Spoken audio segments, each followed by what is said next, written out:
Finance आज टूट गया, 900 रुपए तक गिरा, वहां से थोड़ा सा ऊपर जरूर आए हैं। हालांकि अभी भी 4.25% के आसपास की गिरावट है और बजाज फिनसर्व अपने नतीजों से पहले कमजोर है। उतनी ही गिरावट हम बजाज फिनसर्व के शेयर में भी देख रहे हैं। एडवांस डिक्लाइन रेशियो आज बेहद कमजोर है। करीब 700 शेयर अगर चढ़ने वाले हैं तो 1700 शेयर से ज्यादा गिरने वाले शेयर बाजार में आज आपको दिखाई देंगे। और निफ्टी में 50 में से इस वक्त सिर्फ 6 शेयर ऐसे हैं जहां पर हरा निशान दिख रहा है, अदरवाइज 44 शेयर गिरावट के साथ कारोबार कर रहे हैं। ये मार्केट की ब्रेथ आपकी स्क्रीन पर। लेकिन बजाज फाइनेंस आज टूटा क्यों?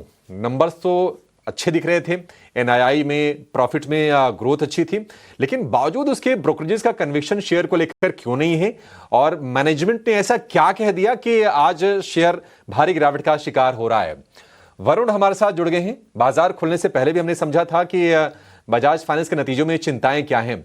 वरुण जरा बताइए कि गिरावट के पीछे की जो प्रमुख वजह हैं वो क्या हैं और ब्रोकरेजेस अब क्या कह रहे हैं यहां से?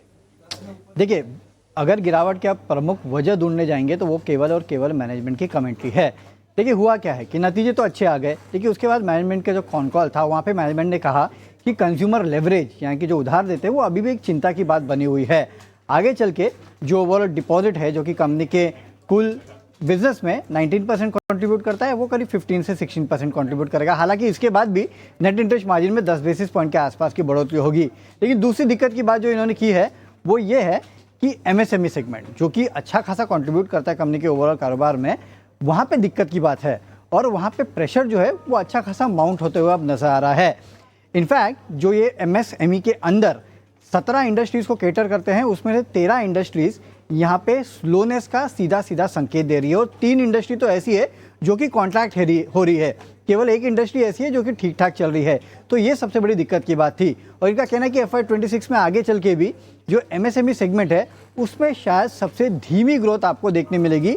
वहाँ पे ग्रोथ जो है वो पूरी तरह से धीमी रहने वाली है।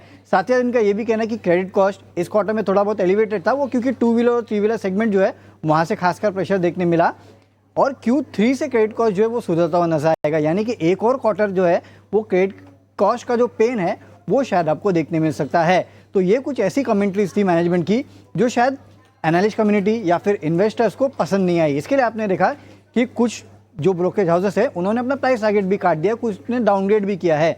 जैसे कि जेपी मॉर्गन की बात में करूँ तो उन्होंने यहाँ पे डाउनग्रेड कर दिया, न्यूट्रल का कॉल दे रहा है। हालांकि कुछ ने प्राइस टारगेट बढ़ाया भी है, लेकिन हाँ, जेपी मॉर्गन जैसी जो ब्रोकरेज हाउसेस है उन्होंने उसको डाउनग्रेड कर दिया है। तो कहीं ना कहीं मैनेजमेंट की कमेंट्री वीक थी, खासकर एमएसएमई को लेके, कंज्यूमर लेवरेज को लेके, क्रेडिट कॉस्ट को लेके।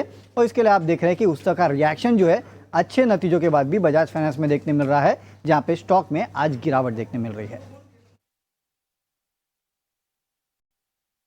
ठीक है, तो ये एमएसएमई को लेकर और 2 व्हीलर 3 व्हीलर को लेकर इस सेगमेंट में चिंताएं हैं। क्रेडिट कॉस्ट थोड़ी सी एलिवेटेड है, ऊपर है, वो चिंता है। और जो प्रोविजनिंग बढ़ाई है उन्होंने 26%, उससे चलते भी बाजार थोड़ी सा चिंतित है। और मैनेजमेंट ने जो एयूएम ग्रोथ के बारे में जो गाइडेंस दिया वो कहा है कि 23 से 25% के आसपास की एयूएम ग्रोथ की गाइडेंस रह सकती है। लेकिन वही है कि हाँ, ब्रोकरेजेस का खेमा बटा हुआ है। बर्नस्टीन ने अंडर परफॉर्म की रेटिंग दी है, टारगेट है 640 का। यूबीएस की सेल की रेटिंग 750 का टारगेट। लेकिन कुछ और जो बड़े ब्रोकरेजेस हैं, सीएलएसए ने कहा कि एक्यूमुलेट कीजिए और 1150 के टारगेट दिए हैं सीएलएसए ने। जेफरीज की बात करें तो 1100 के टारगेट उनके भी हैं। जेपी मॉर्गन और गोल्डमैन सैक्स अब इनके न्यूट्रल के व्यू हैं, 960-70 के आसपास के टारगेट हैं। तो ये कुछ ब्रोकरेजेस हैं जिनके ऊपर के टारगेट हैं और कुछ के मौजूदा भाव से काफी नीचे के भी टारगेट हैं। तो ब्रोकरेज कम्युनिटी बजाज फाइनेंस को लेकर बची हुई, लेकिन शेयर आज गिरावट का शिकार हो रहा है और लोअर लेवल से थोड़ी सी इंप्रूवमेंट आज के सत्र में हम देख रहे हैं।